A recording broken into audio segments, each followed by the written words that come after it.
my man, Young Jeezy, baby, you know what I'm saying? Crawford Stars, man.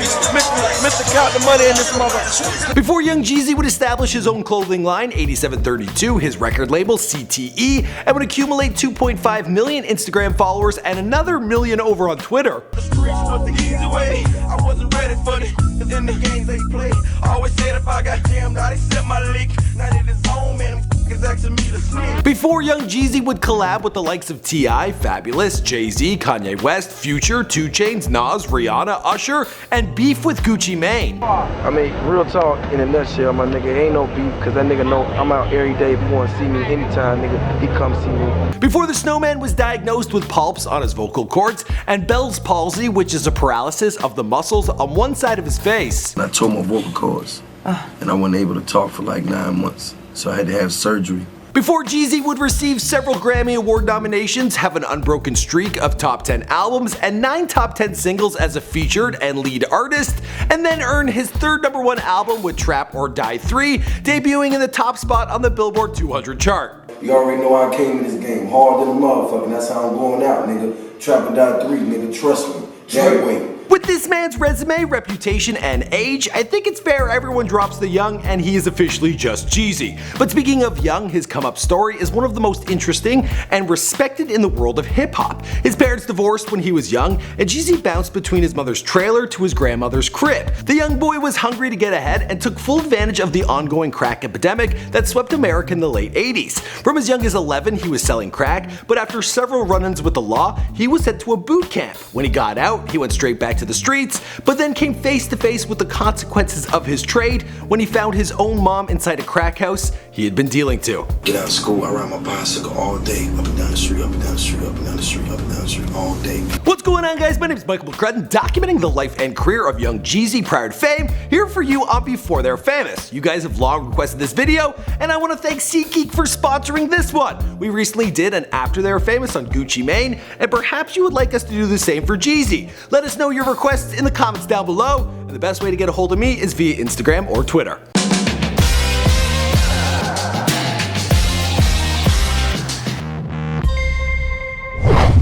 Watch what you say, you nigga better watch out what you lay. You fucking with 5 Dank and Lil J, better clear the way when I complicate. Young Jeezy was born J. Wayne Jenkins on September 28, 1977 in Columbia, South Carolina, the son of regular working class parents, J. Jenkins Sr., who served in the military, and his mother Sharon Jenkins, who had previously given birth to a boy at 16 who passed away when he was just an infant. His father was a Marine, a profession that would provide financial security, but emotionally, it was hard on young Jay. His family would move around due to his father's career. His little sister Trina joined the nuclear family, and things were pretty pleasant during his early years, including the odd holiday and Christmas around a tree with presents. And Santa put gifts under Christmas trees.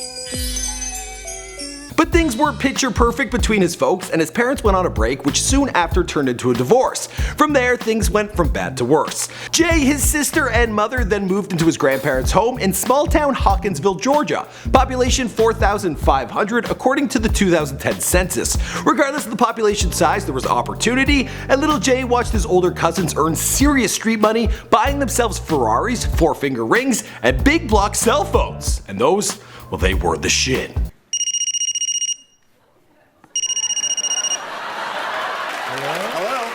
His cousins were generous and would spread the love, gifting young Jay fly clothes when he was just 10.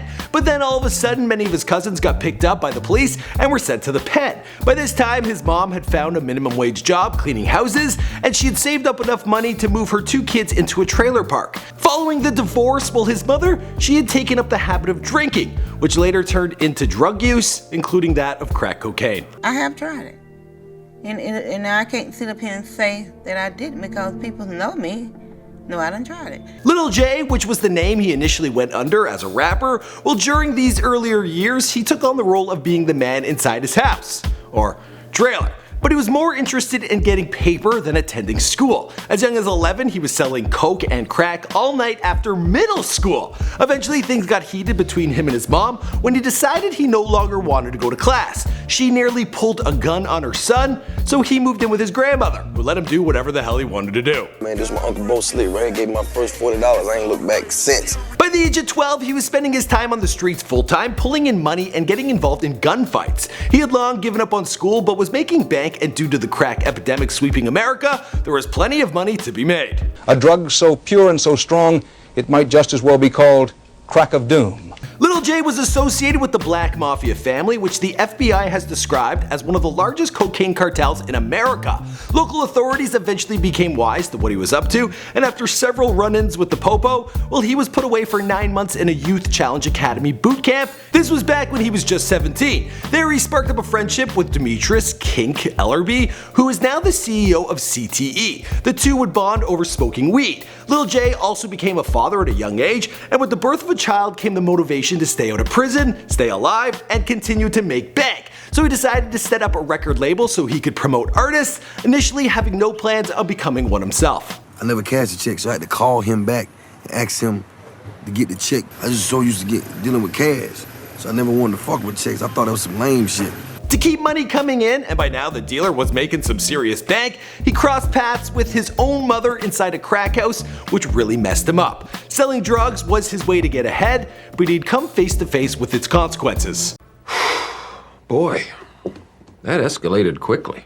Soon after, him and King started a label, Young Guns Entertainment, and they turned their drug dealing dollars into a studio space and signed a few artists. But then their star artist, he was indicted on murder charges, and from there, well, they were kinda up shit's creek. With money going down the drain, the two decided to switch things up. Young Guns Entertainment was changed to CTE, and Jay took on the persona of Young Jeezy, rapping in the studio that he had built for others. Jeezy came from my voice. It was always raspy, you know what I mean? He quickly came to the realization that he had some serious talent, and he definitely had a story to tell. When Jeezy arrived on the rap scene, he was a little different than most rappers trying to make it. He'd already earned his cake and was driving a nice car, he was iced out, and rubbing shoulders with the likes of T.I., Fabulous, and DJ Khaled.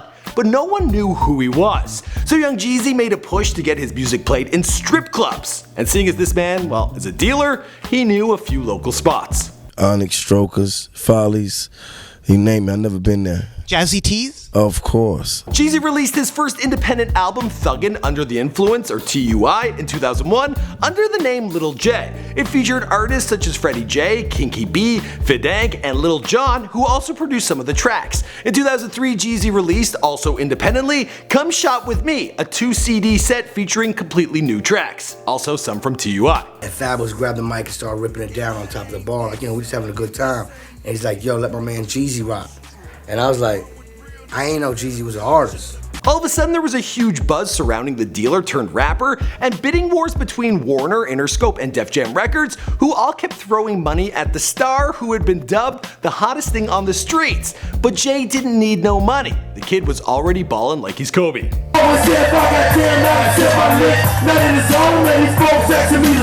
He eventually signed with Def Jam, wanting to work with L.A. Reid, but remarkably worked out a deal to also sign with Bad Boy Records and join the group Boys in the Hood. Yeah, I'm not changing, because they didn't get it.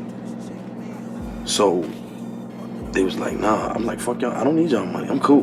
The Boys in the Hood self-titled album debuted in the top 10 on the Billboard 200 back in 2005. Propelled by hits like And Then What and Soul Survivor, Jeezy's own Let's Get It, Thug Motivation 101, released only a month later, performed even better, narrowly missing the top of the Billboard 200, and by then, well, he had enough money to call mama and tell her she don't need to work anymore. I'm rich, bitch! Now if you want to check out a concert of Young Jeezy's or any other artist, I gotta tell you about SeatGeek, the best place to buy tickets at the lowest price. This is the world's largest event ticket search engine. What they do is they search all the ticket prices on the web and get you the best seat possible at the best price. SeatGeek also puts out a 1 to 100 deal to let you know if you're getting a good deal or a bad one. Red means bad, green means good. If you're buying tickets for a concert, sporting event, or even a theater show, use the promo code FAMOUS for $20 back from your first purchase. There is a link down below in the description box, and SeatGeek is sending me to UFC 205, which makes me feel like saying, I'm rich, bitch! As for the rest of the story, well, you know the story because this is before they're famous. My name is Michael McCrudden and there are 2 more videos in front of you right now. Why don't you click on one of those? Let us know if you want to see an after they were famous on Young Jeezy and we can talk about his life in the spotlight and what he's up to these days. Alright guys, I'll see you in another video.